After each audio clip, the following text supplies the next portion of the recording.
الحمد لله نحمده ونستعينه ونستغفره ونؤمن به ونتوكل عليه ونعوذ بالله من شرور أنفسنا ومن سيئات أعمالنا من يهده الله فلا مضل له ومن يضلله فلا هادي له وأشهد أن لا إله إلا الله وحده لا شريك له وأشهد أن سيدنا وسندنا وحبيبنا ومولانا محمدا عبده ورسوله اللهم صل على محمد وعلى آل محمد كما صليت على إبراهيم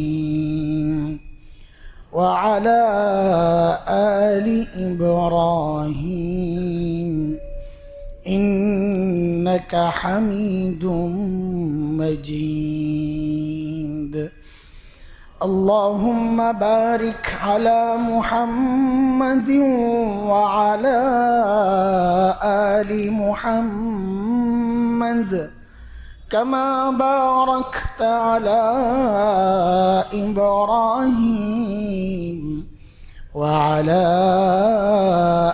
آل إبراهيم إنك حميد مجيد أما بعد فأعوذ بالله من الشيطان الرجيم بسم الله الرحمن الرحيم قل إنما أنا بشر مثلكم يوحى إلي أنما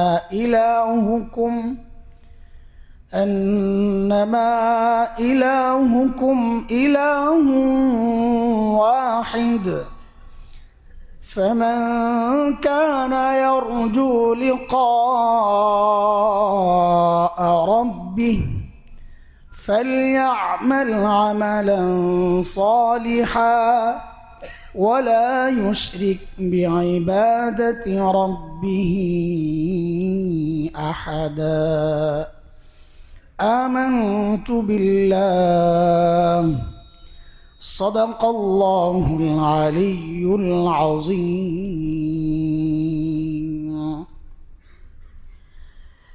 محترم حاضرين মানব ইতিহাসের সবচেয়ে জঘন্যদের একজন ফেরাউন। কারো জুলুম দেখলেই আমরা বলি এটা একটা ফেরাউন, নব্য ফেরাউন। তার মানে মানব ইতিহাসের জন্যে জুলুমের একটা উদাহরণ হয়েছে ফেরাউন। জুলুমের মাত্রা যখন খুব বেশি হয় তখন মানুষ তাকে ফেরাউনের সাথে তুলনা করে। কারণ ফেরাউন এত জুলুম করছে।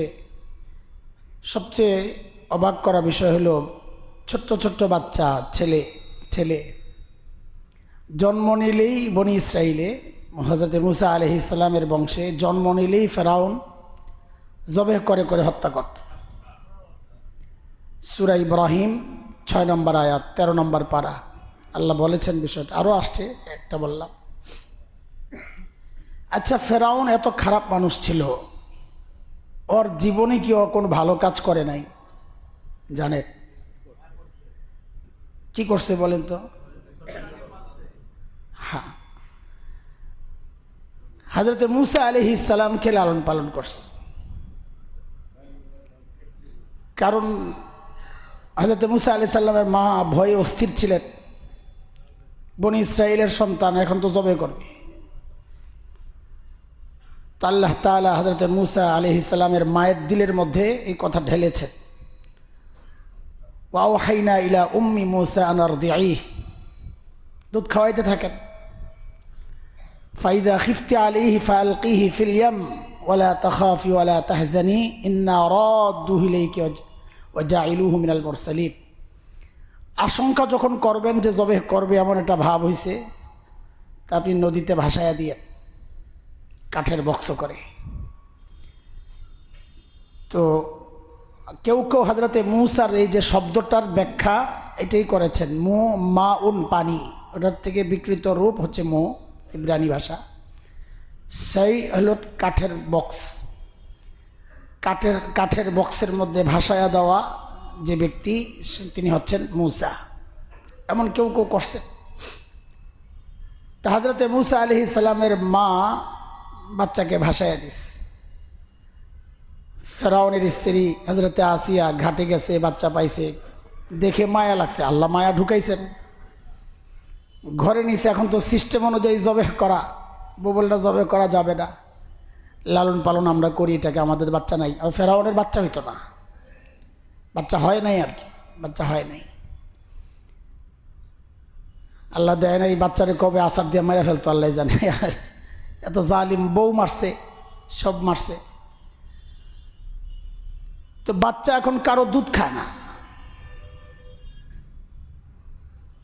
কি একটা অবস্থা। আল্লাহর তো ওয়াদা আছে, হযরত মূসা আলাইহিস সালাম মাকে আল্লাহ বলেছেন ইন্না রাদ্দুহু ইলাইক, দুইটা সুসংবাদ দিছেন।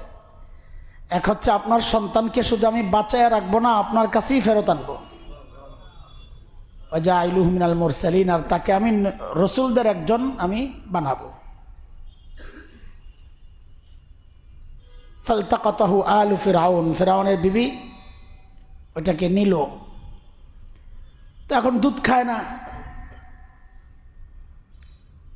তো ফিরআউন বড় মুসিবতে পড়ছে বিবির কথা রাখতে গিয়ে, বিবির ভালোবাসতো। হযরত মূসা আলাইহিস সালামের বোন ছিল একজন, ওই বোন যায়া বলতেছে আমার কাছে একজন সন্ধানে একজন নারী আছে, ওনার দুধ খায় কিনা একটু ট্রাই করে দেখেন, তবে নিয়ে আসো। হযরত মূসা আলাইহিস সালামের মারে দরবারে আনা হয়েছে, দুধ দিছে, খাইছে। এরপরের থেকে হযরত মূসা আলাইহিস সালাম দরবারেই বড় হচ্ছিলেন। তো বলতেছি যে একজন নবীকে লালন পালন করছে, এটা কি কম বড় কথা? হ্যাঁ, আমি আপনি একজন মাদ্রাসার ছাত্রই তো লালন পালন করতে রাজি না, সেখানে ফেরাউন একজন নবীকে লালন পালন করছে, রে বাপরে বাপ। কিন্তু সওয়াব গেল কই? এত দামি কাজের সওয়াব গেল কই? বলে তিনি সিস্টেমে পড়ছেন। আল্লাহর কাছে ঈমান ছাড়া কোনো অনেক আমলের কোনো মূল্য নাই, জাল টাকার মতো। দেখতে অনেক কিছু, কিন্তু সিস্টেমের মধ্যে পড়ে নাই, এটা জাল টাকা, নিজে নিজে বানাইলে হবে না। মাদার তেরেসা, যারা কলকাতায় মাদার তেরেসার কাজ যদি কেউ দেখে থাকেন, আমি কৌতূহলের কারণে দেখছি, ও সুবহানাল্লাহ, মহিলা যে কত খিদমত করছে মানুষের, যার কারণে দুনিয়ার সর্বোচ্চ পুরস্কার যেটা মনে করা হয় এটা পাইছে। এত খিদমত, এত খিদমত, কিন্তু বলতে দ্বিধা নাই জাহান্নামী। বলে জান্নাত জাহান্নাম কি আপনি মালিক? না, আমি মালিক না, যিনি মালিক তিনি বলছেন ইন্নাল্লাহা লা ইয়াগফিরু আন ইউশরাকা বিহি ওয়া ইয়াগফিরু মা দুনা যালিকা লিমান ইয়াশা। আল্লাহ ছাড়া কাউকে মাবুদ মনে করলে ঈমান থাকে না, আখিরাতে বিশ্বাস না করলে ঈমান থাকে না, রিসালাতে বিশ্বাস না করলে ঈমান থাকে না। এগুলো ঈমানের মৌলিক পয়েন্ট। যেহেতু তিনি আখিরি পয়গম্বর মুহাম্মদুর রাসূলুল্লাহ সাল্লাল্লাহু আলাইহি সাল্লামের রিসালাতকে মানেন নাই, পালন করেন নাই, তার দিন গ্রহণ করেন নাই, সেই জন্য তার কোনো নেক আমল আল্লাহর কাছে কোনো মূল্য নাই, কোনো মূল্য নাই। হওয়া কথাগুলো এই জন্যে বলতেছি যে ফেরাউনের লেভেলের ভালো কাজও আমাদের দ্বারা করা হয় নাই। মাদার তেরেসার লেভেলের ভালো কাজ আমাদের দ্বারা করা হয় নাই। আপনাদের হয়েছে কিনা জানি না, আমার হয় নাই। হবে কোত্থেকে? আর তো কোনো নবী পাই নাই আমরা যে একজন নবী লালন পালন করব, তো প্রশ্নই আসে না। এত দামি কাজ করার মতো প্রশ্নই আসে না। আবু তালিব নবীজিকে খালি লালন পালন করেন নাই, ছায়া দিয়ে রাখছেন সারাক্ষণ, নিরাপত্তার ছায়া। আবু তালিব যতদিন জীবিত ছিলেন কেউ ওইভাবে টাচ করার সাহস পায় নাই, ওই দূরের থেকে। আবু তালিবের ইন্তেকালের পর নবী আলাইহিস সালাম একেবারে বেশি অসহায় হয়ে গেছিলেন। আম্মাজান খাদিজা রাদিয়াল্লাহু তাআলা আনহার একটা বড় সাপোর্ট ছিল। তিনি চলে যাওয়ার পর খুব ভেঙে পড়ছেন। ওই বছরটাকে বলা হয় আমুল হুজুন, প্রচণ্ড পেরেশানি আর কষ্টের দুঃখের বছর নবীজির জন্যে। ওই দুঃখ লাঘব করার জন্য আল্লাহ তাআলা ডেকে নিয়েছেন উপরে, মেরাজের যে ঘটনা, ওই দুঃখের পর সূরা ওয়াদ-দুহা দিয়া সান্ত্বনা দিছেন। আপনারা তো অনেক কিছু দিছি, কিছু একটা গেছে, তো এত কষ্ট পাইতেছেন কেন? আপনার জন্যে ওয়ালাল আখিরাতু খায়রুম ওয়া আবকা।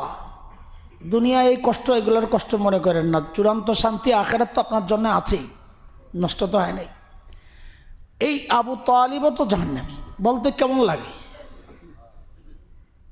যেই নবীজির জন্য এত কিছু।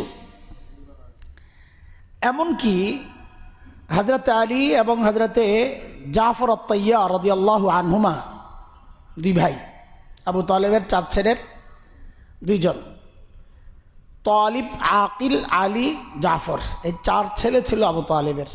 তালিব দিয়েই আবু তালেব, তালেবের বাবা। তালিব, আকিল আর হচ্ছে জাফর আর আলী।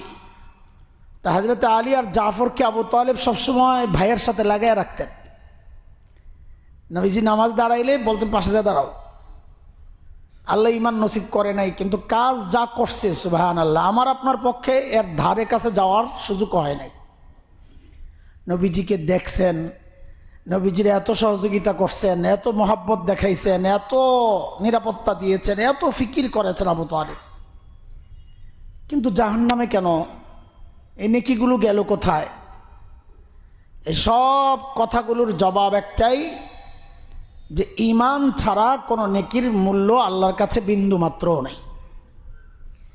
তো তাদের এত বড় বড় আমল যদি ঈমান না থাকার কারণে কোনো মূল্য না থাকে, তা আমার আপনার এই ছোট্ট ছোট্ট আমলগুলো ঈমান ছাড়ার এর মূল্য কি থাকতে পারে বলেন? ফেরাউনের আমলের সাথে নিজের আমলের তুলনা করেন। হ্যাঁ, জুলুম করছে, জুলুম করছে। আবু তালিবের আমলের সাথে নিজের, আচ্ছা ফেরাউন নাইলে বাদ দিলাম, সে বহু জুলুম করছে, বাদ দিলাম। আবু তালেবের নেকির কথা, আবু তালেব খুব দুষ্ট লোক ছিলেন এমন কোনো প্রমাণ তো নাই। আবু তালেব জুলুম করছে এমন কোনো প্রমাণ তো নাই, বরং তারা বংশগতভাবেই সম্ভ্রান্ত। আব্দুল মুত্তালিব, তার আগে যারা ছিলেন হাশিম, এগুলো বংশ, পুরা বংশই বংশগতভাবেই ওনারা সম্ভ্রান্ত, কারোর সাথে খারাপ কিছু ওনাদের নাই। তো আবু তালিব ব্যক্তিগতভাবে তো খুব ভালো মানুষ ছিলেন, আমার আপনার মতো এত দুষ্ট ছিলেন না, কাজও করছেন অনেক ভালো ভালো, কিন্তু তার এই সমস্ত নেকিগুলো গেল কোথায়?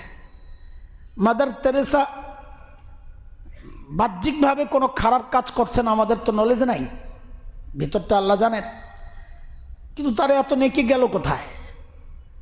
তো সব কিছুর জবাব কি? একটাই, ঈমান নাই। ঈমান ছাড়া নেকির কোনো দাম নাই। তো এই তাদের মুখোমুখি মোকাবেলায় আমাদেরকে দাঁড় করায় একটু দেখেন তো নিজের চেহারা। মাদার তেরেসা লেভেলের খেদমত কয়জন করছেন? আবু তালেব লেভেলের আমল কয়জন করছি আমরা? তো তাদের নেকির যদি কোনো মূল্য না থাকে ভাই, তা আমাদের ঈমান ছাড়া আমাদের এই সামান্য নেকির কি মূল্য থাকতে পারে বলেন?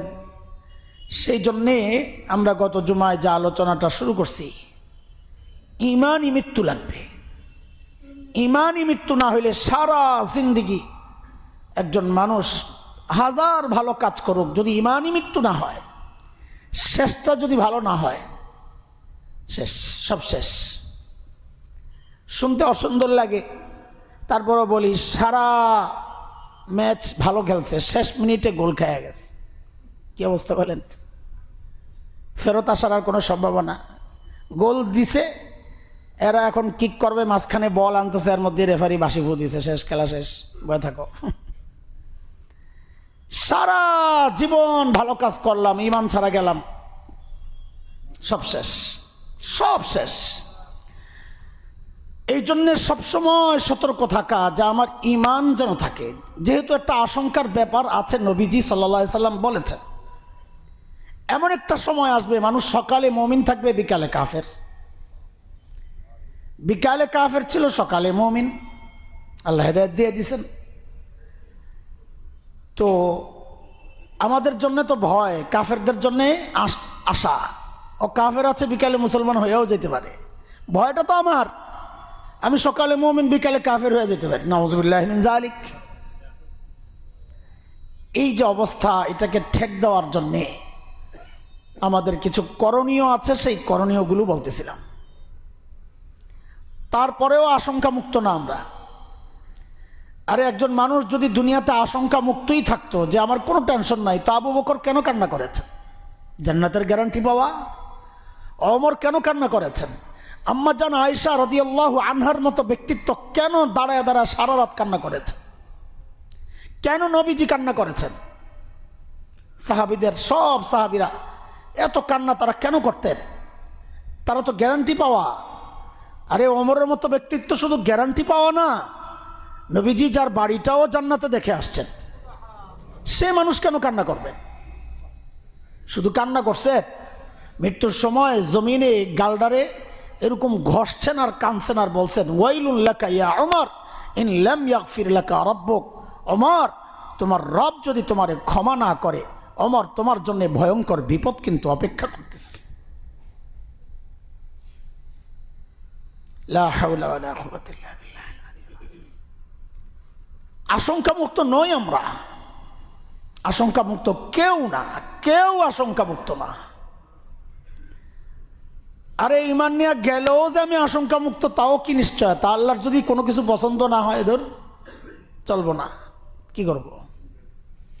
আমার আমলের জন্য তো আল্লাহ মুহতাজ না, আল্লাহ বেনিয়াজ জাত, কারো আমলের কাছে আল্লাহ মুহতাজ না। ভাল লাগে নেই, ফেরত, কি করবেন? এই জন্য সবসময় দিলের মধ্যে ওই আশঙ্কাটা রাখা যে হায় আমার কি হবে, আমার কি হবে। তো আমাদের প্রথম আমল যেটা আমরা আলোচনা করেছি সেটা হচ্ছে চোখের হেফাজত করা, মনে আছে না? চোখের হেফাজত করলে দিলে নূর তৈরি হয়, ইমানি নূর থাকলে ওই আলোয় আলোকিত থাকবো ইনশাআল্লাহ। এটা ঢুকলে ভেতরে বের হবে না ইনশাআল্লাহ। সব সময় চোখের হেফাজতের চেষ্টা করব, তো আশা করা যায় আল্লাহ তাআলা ইমানি মৃত্যু দিবেন ইনশাআল্লাহ। 2 নম্বর ছিল বেশি বেশি সাদাকা করা। সাদাকা করলে ইমানি মৃত্যুর আশা কেন করা যায়? যেহেতু হাদিসে আসছে সাদাকা আল্লাহর অসন্তুষ্টিকে নিভায়া দেয়। ইন্নাস সাদাকা লা তুতফিউ গাদাবার রব, আল্লাহর অসন্তুষ্টি নিভায়া দেয়। অর্থাৎ তাসু, খারাপ মৃত্যু থেকে বাঁচায়া দেয়, খারাপ মৃত্যুকে রুখে দেয়। বেঈমান হয়ে মারা যাওয়ার চেয়ে খারাপ মৃত্যু আর কি হইতে পারে? এই জন্যে মুহাদ্দিসরা, আমাদের বড়রা, এই বেশি বেশি সাদাকাকেও ইমানি মৃত্যুর জন্য একটা সহায়ক আমল হিসাবে ধরেছেন, যেহেতু হাদিসের সাথে মিলে। 3 নম্বর আমল ছিল আল্লাহ ওয়ালাদের সোহবতে থাকা,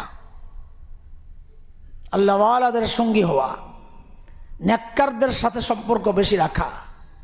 কারণ যত বেশি নেককারদের সাথে থাকবো, তত বেশি নেকির সাথেই থাকবো। এটা একটা প্রভাব, মানুষ আশপাশ দিয়ে প্রভাবিত হয়, পরিবেশ থেকে মানুষ প্রভাবিত হয়।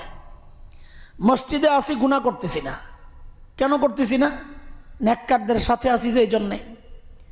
আর এ শুধু মানুষের প্রভাব পড়ে না, নেককারদের পোশাকের প্রভাবও পড়ে। আপনি এই নেককারদের পোশাক পরে দেখবেন গুনাহ করতে কেমন কেমন লাগে।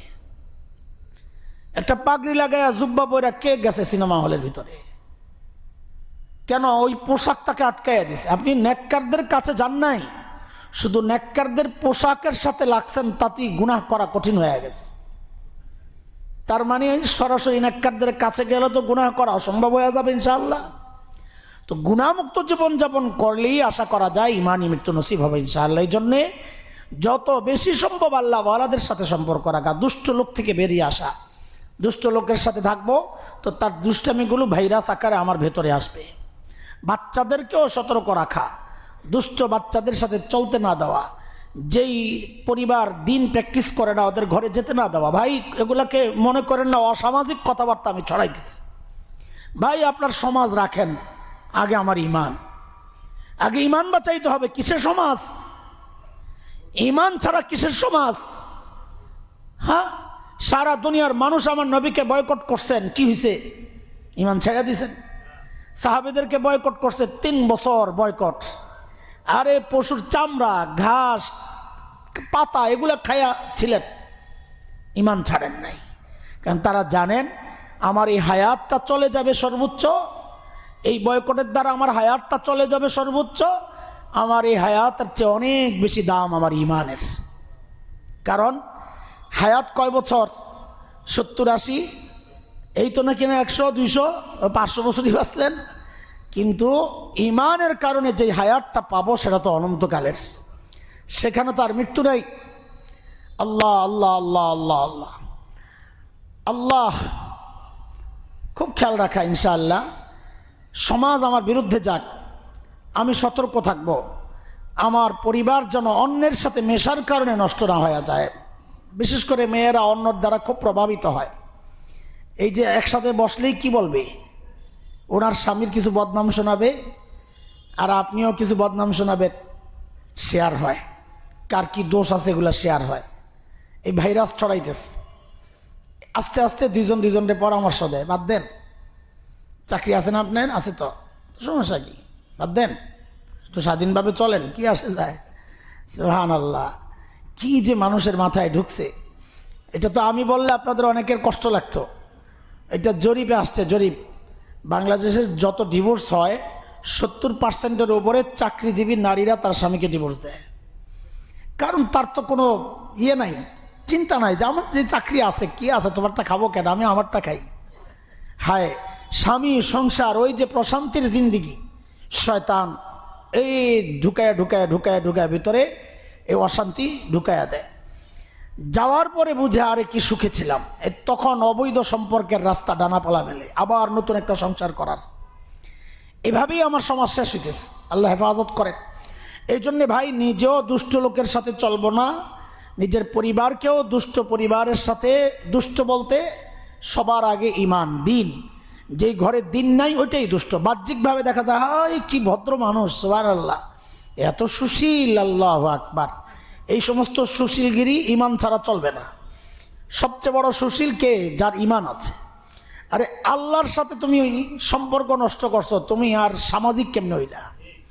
যার সম্পর্ক আল্লাহর সাথে নাই, যার সম্পর্ক তার মালিকের সাথে নাই, সে আবার সামাজিক কেমনে হয়? সে আবার সুশীল কেমনে হয়? আমরা বলি পশ্চিমারা এত এত এত এত মানবাধিকারের কথা বলে, অথচ মানুষের কাছে মানুষের পাওনার সবচেয়ে বড় হকদার হচ্ছে মা বাবা। সবচেয়ে বড় যত সম্পর্ক আছে সবচেয়ে হকদার বেশি কে? মা বাবা। এই পশ্চিমারা মানবাধিকারের কথা বলে, অথচ ওরাই সবচেয়ে বেশি মা বাবাকে বৃদ্ধাশ্রমে ফেলাইয়া রাখে। এগুলো ওদের মুখের বুলি। হ্যাঁ, যেই মানবাধিকারের কথা যত বেশি বলতেছে, ওরা তত বেশি জন্ম নিয়ন্ত্রণের এই ছড়াইতেছে। যদি মানবাধিকারে বিশ্বাস করো তো জন্ম নিয়ন্ত্রণ কেন? ইসলাম জন্ম নিয়ন্ত্রণকে হারাম করে কি বলছে? যে মানুষের অধিকার খালি জন্মের পরে না, মানুষের অধিকার ইসলাম নিশ্চিত করেছে তার জন্মের আগের থেকে। জন্মের আগের থেকে, মায়ের পেটের আগে আসার আগের থেকেই তার নিরাপত্তা ইসলাম দিয়েছে। যে ভ্রূণ নষ্ট করা যাবে না, ভ্রূণ হত্যা করা যাবে না, এটাকে এই সমাজ কিছুই মনে করে না, কিছুই মনে করে না। অথচ মানবতাবাদী। একটু প্রতিবাদ হইলে আপনারা এত উগ্র কেন? একটু মানবিক হন হুজুর। আমাদেরকে মাঝে মাঝে অনেকে বলে, হুজুর একটু মানবিক হন। ঘোড়ার ডিমের মানবিকতা তোমার কাছে? হ্যাঁ, এলাকা এলাকা জ্বালায়া সব শেষ পাশের দেশে, ওগুলা সব ওদের অধিকার। আর আমাদের শ্রমিকের লড়াইয়ের মধ্যে কোনো একটা এদিক ওদিক হইয়া এক শ্রমিক মারা গেছে, ঘটনাক্রমে তার পরিচয় হিন্দু, এখন সারা ভারত জুড়ে প্রতিবাদ, বাংলাদেশে সংখ্যালঘু নির্যাতন চলছে, কাজেই ওদের কেউ বাংলাদেশে আসতে পারবে না, খেলোয়াড় ওইটাও আসতে পারবে না।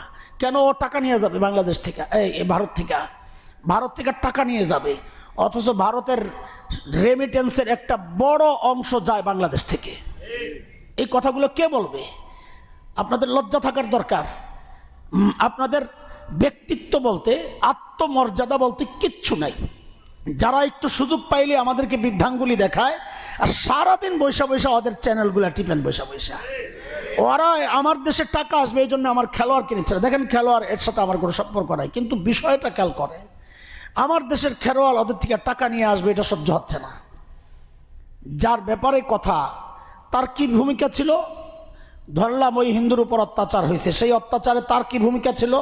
তার কোনো বক্তব্য এমন আছে যে এটা ওই বক্তব্য হিসাবে ওই হিন্দুকে হত্যা করা হয়েছে? কিছুই না। এটা নিরীহ গোছের ছেলে, এই ছেলেকে যেতে দিবে না। কেন দিবে না? আসল কথা, এখন বাংলাদেশকে পছন্দ হচ্ছে না, কারণ যেই পাইপলাইন দিয়ে রস যাইতো, ওই পাইপলাইন তো বন্ধ করে দিয়েছে 5ই আগস্ট পোলাপাই। মূল সমস্যা হলো ওই জায়গায়। পাইপলাইন আবার ওপেন করে দাও তো তোমরা খুব মানবতাবাদী হয়ে যাবা, মাশাআল্লাহ। আর একজন এরকম রানী বসায়া দাও, যারা ওই লেন্দুব দর্জির মতো লেঞ্জা ধরে ধরে চলবে, বাস তোমরা খুব ভালো। বাংলাদেশ আমাদের খুব স্বামী স্ত্রীর সম্পর্ক। লজ্জা থাকার দরকার আমাদের। লা হাওলা ওয়ালা কুওয়াতা ইল্লা বিল্লাহ। ভাই, দিন নাই যে তার সাথে কোনো সামাজিকতা নাই, দিন নাই যার তার সাথে সম্পর্ক নাই, কারণ সে অমানুষ, সে মানুষ না। যে তার স্রষ্টা স্বীকার করে না, যে তার স্রষ্টার হুকুম মানে না, সে মানুষের কাতারে পড়ে না। কারণ এটা আমার কথা না, এটা আমার কথা না। আমি মনে করেন আমি খুব উগ্র হয়ে গেছি, না, এটা আমার কথা না। এটা আল্লাহ তাআলা নিজে বলেছেন, وَلَقَدْ ذَرَأْنَا لِجَهَنَّمَ كَثِيرًا مِنَ الْجِنِّ وَالْإِنسِ لَهُمْ قُلُوبٌ لَا يَفْقَهُونَ بِهَا وَلَهُمْ أَعْيُنٌ لَا يُبْصِرُونَ بِهَا وَلَهُمْ آذَانٌ لَا يَسْمَعُونَ بِهَا أولئك كالأنعام بل هم أضل أولئك هم الغافلون।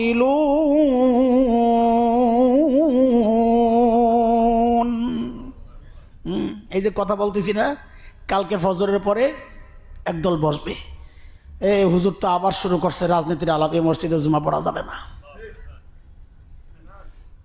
এমন দালালও এই সমাজে আছে। আল্লাহ ওদেরকে হেদায়েত দিক। হেদায়েত না থাকলে আল্লাহর গজব দিয়ে শেষ করে দেবে। আল্লাহর গজব পড়ুক যদি হেদায়েত না থাকে। ইমানের কথা বললে যারা রাজনীতি মনে করে,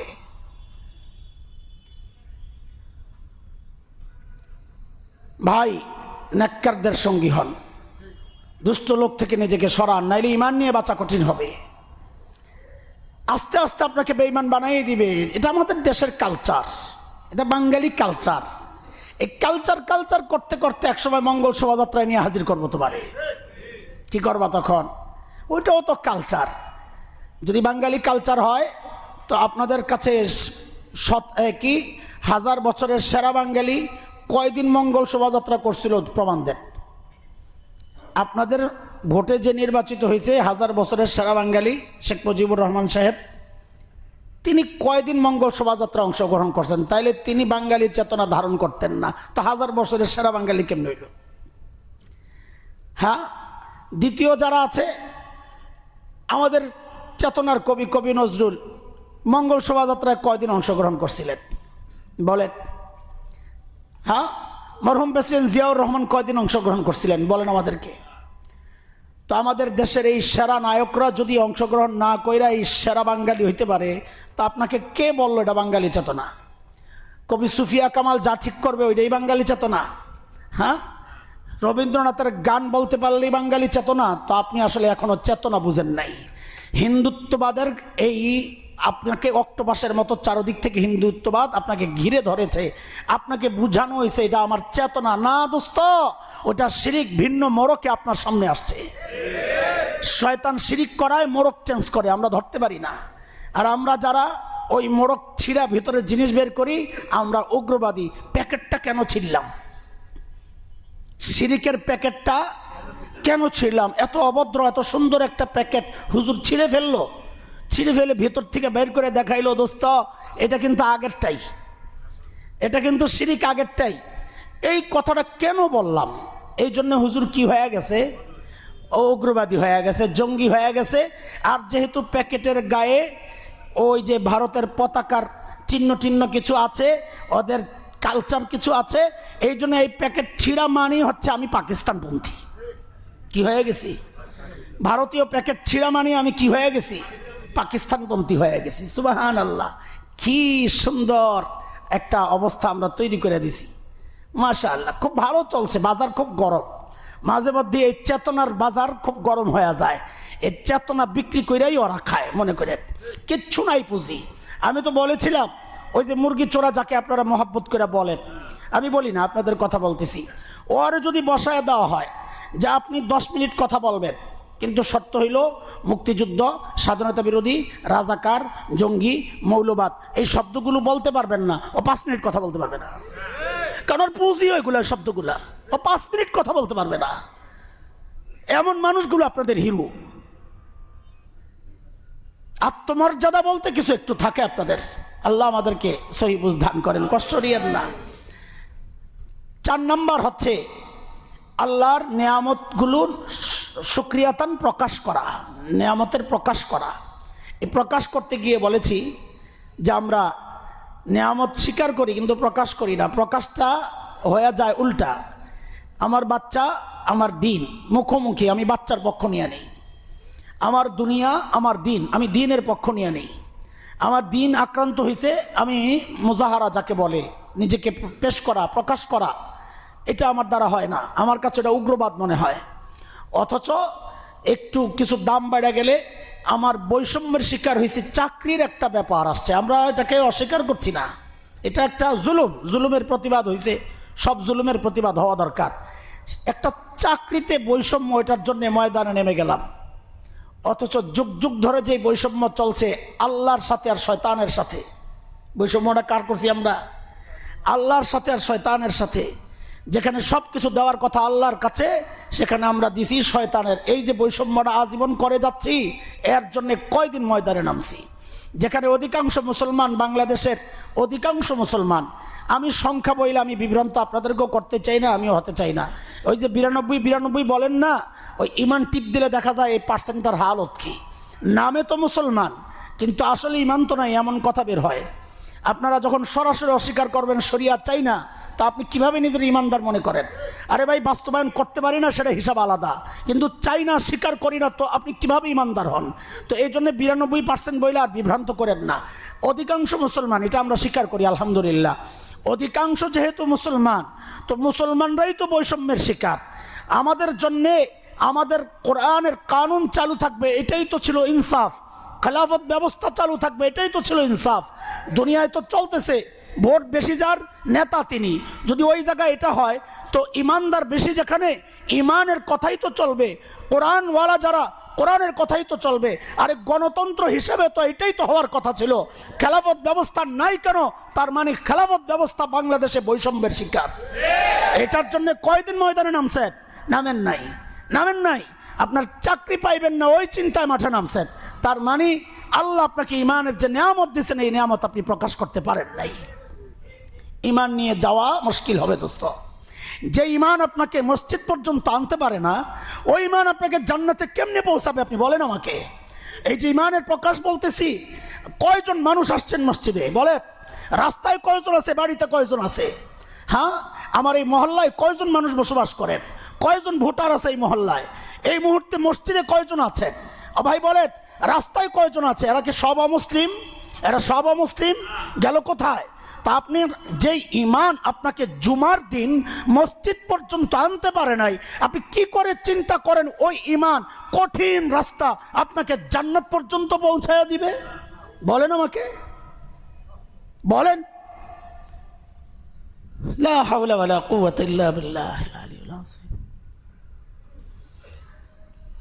মুহতারাম হাজরিন, 5 নাম্বার, এই 4টা তো গত জুমা, সুবহানাল্লাহ, ওই আগেরটার ব্যাখ্যা দিতে আবার শেষ হইল আজকের দিন। 5 নাম্বারটা শুনে আল্লাহ তাআলা বলেছেন, ওয়া আম্মা মান খাফা মাকামা রাব্বিহ ওয়া নাহান নাফসা আনিল হাওয়া ফাইন্নাল জান্নাতা হিয়াল মাওয়া। আল্লাহর আদালতে দাঁড়াইতে হবে, এই ভয়ে যদি কেউ গুনাহ ছেড়ে দেয়। গুনাহ কেন ছাড়বো? এই কারণেই তো আমাকে আল্লাহর আদালতে দাঁড়াইতে হবে। আল্লাহ যখন জিজ্ঞেস করবেন, বের করো কি করছো, ওয়াকিফুহুম ইন্নাহুম মাসউলুন, কোন কোন বান্দারে তো খালি বলবে যাও, আমলনামা দিয়া বলবে যাও। এটাই হিসাব, সহজ হিসাব যে বলি। আম্মাজান জিজ্ঞেস করছেন রাদিয়াল্লাহু আনহা নবীজি সাল্লাল্লাহু আলাইহি সাল্লাম, সহজ হিসাব কি? তো সহজ হিসাব নবীজি ব্যাখ্যা দিয়েছেন, হিসাব না লওয়া। সহজ হিসাব মানে হিসাব না নেওয়া, হিসাবের পোটলাটা ধরাই দিয়ে আমলনামা জানা যাও যাও যাও যাও যাও। কিন্তু কিছু বান্দা যাওয়ার সময় আল্লাহ দাঁড় করাইয়া দিবেন, কি বইলা? ওয়াকিফুহুম ইন্নাহুম মাসউলুন। এটা আটকা, ওকে জিজ্ঞাসাবাদ করতে হবে। এই ডাকের বিরুদ্ধে যদি আমরা পড়ে যাই,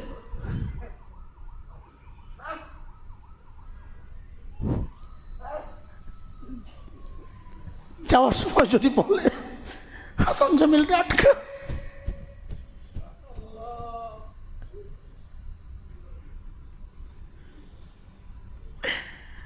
হায়াত কেমনে কাটাইছো বল, কি জবাব দিবেন বলেন?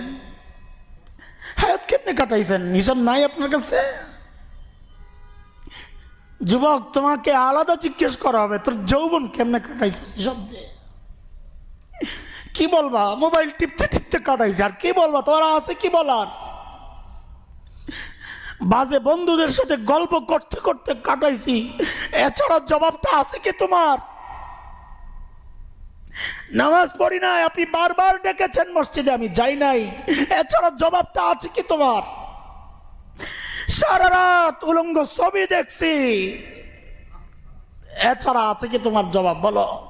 তুমি তো বলবা না, তোমার চোখগুলো বলবে, আল্লাহ এই চোখ দিছিলেন আপনি, এই চোখ দিয়ে সারা রাত উলঙ্গ ছবি দেখছে, আমি সাক্ষী দিতেছি। হাত্তা ইযা মা জাউহা শাহিদ আলাইহিম সামউহুম ওয়া আবসারুহুম ওয়া জুলুদুহুম বিমা কানু ইয়ামালুন। সব রাত সাক্ষীগুলা কথা বলা শুরু করবে। আসামি পক্ষের কেউ সাক্ষী দেওয়াকে কি বলে? রাজ সাক্ষী। আমি আসামি, চোখ আমার পক্ষের, কান আমার পক্ষের, হাত আমার পক্ষের, পা আমার পক্ষের, চামড়া আমার পক্ষের। এর আগে রাষ্ট্রপক্ষের সাক্ষী আসবে, জমিন রাষ্ট্রপক্ষের সাক্ষী, আমলনামা রাষ্ট্রপক্ষের সাক্ষী, ফেরেশতারা রাষ্ট্রপক্ষের সাক্ষী। রাষ্ট্রপক্ষের সাক্ষী আসবে, বান্দা অস্বীকার করবে, আমি এগুলো করি নাই, তো এগুলো করি নাই, বাস বন্ধ, জবান বন্ধ। আল-ইয়াওমা নাখতিমু আলা আফওয়াহিহিম, জবান বন্ধ। এখন রাজ সাক্ষী সাক্ষী দেওয়া শুরু করবে, চোখ কথা বলা শুরু করবে, কান কথা বলা শুরু করবে, হাত পাও কথা বলা শুরু করবে, আরে এমনকি চামড়াও কথা বলা শুরু করবে। যুবক, কি জবাব দিবা আল্লাহর সামনে বলো? জবাব যদি দিতে না পারি, সাথে সাথে ফরমান আরেকটা চলে আসবে, কি? ওয়ামতাজুল ইয়াওমা আইয়ুহাল মুজরিমুন। আলাদা হও, আলাদা হও, আলাদা হও।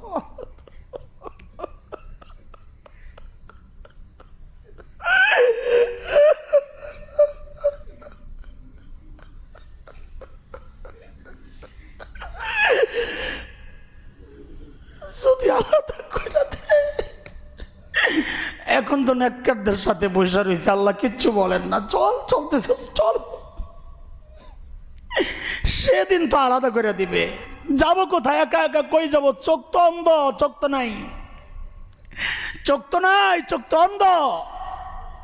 আমার যেহেতু যাওয়ার রাস্তা নাই, তো আল্লাহই নেওয়ার ব্যবস্থা করবেন। কাদেরকে দিয়া? আযাবের ফেরেশতাদেরকে বলবেন, খুযুহু ফাকুল্লুহু সুম্মাল জাহিমা সাল্লু, এগুলার ধইরা বেড়ি পড়ায় আটটাই না এসে জাহান্নামে ফালায়া দে। ভাইও, ইমান বড় দামি জিনিস। যুবক, সময়টারে নষ্ট করিস না বাপ, সময় নষ্ট করিস না। আমার কথাগুলো তোদের হৃদয়ে টাচ না করলে সামনে আয়, পাও মেলে দে, পাওগুলোর জড়াইয়া ধরে বৈশা বৈশা কান্দি আমি। আয়, তুই হায়াতটা বরবাদ করিস না বাপ।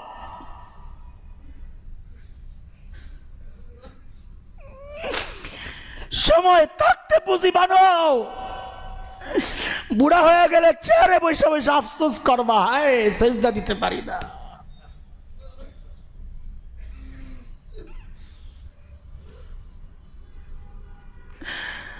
লা হাওলা ওয়ালা কুওয়াতা ইল্লা বিল্লাহিল আলিয়্যিল আযীম।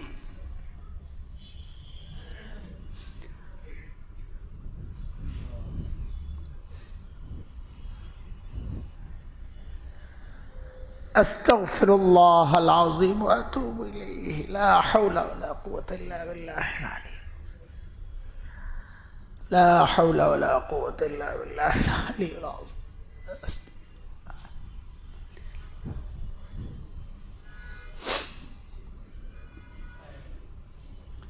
প্রতিটা লাইকের হিসাব দিতে হবে, মনে রাখো, প্রতিটা লাইকের হিসাব দিতে হবে, প্রতিটা পোস্টের হিসাব দিতে হবে, প্রতিটা কমেন্টের হিসাব দিতে হবে, প্রতিটা শেয়ারের হিসাব দিতে হবে। কি করতেছ? গা ভাসায়া দিয়া একজনের উপর গালাগালি চলতেছে, খুব জিম্মাদারি মনে করা শরিক হয়ে গেলা। একজনের সাইজ করা হচ্ছে, জিম্মাদারি মনে করা শরিক হয়ে গেলা। তার আমলের জন্য তোমাকে জিজ্ঞেস করা হবে না। ওয়ালা তাজিরু ওয়াজিরাতুম উযরা উখরা, সে কি করছে এটার জন্য তোমাকে জিজ্ঞেস করা হবে না। তুমি কি করছো তোমাকে ওইটাই জিজ্ঞেস করা হবে। আরে একজন বড় অপরাধীর গীবত করতেছো যে, তো হাদিস অনুযায়ী এই বড় অপরাধীর গুনাহগুলো তো তোমার আমল নামায় চলে আসবে। অপরাধী যত বড় তার পাপও তত বড়। তো তুমি গীবত করে তো তার পাপ নিজের কাঁধে লয়ে আইতেছো, এটা তো আরো দুর্ভাগ্য। সে তো দুনিয়ার মজা লইছে এই গুনাহ কইরা, তুমি তো না দুনিয়ার মজা লইছো না আখিরাত পাইতেছো। তোমার তো দুনিয়াও গেছে আখিরাতও গেছে, ওর তো আখিরাত গেছে দুনিয়া তো পাইছে।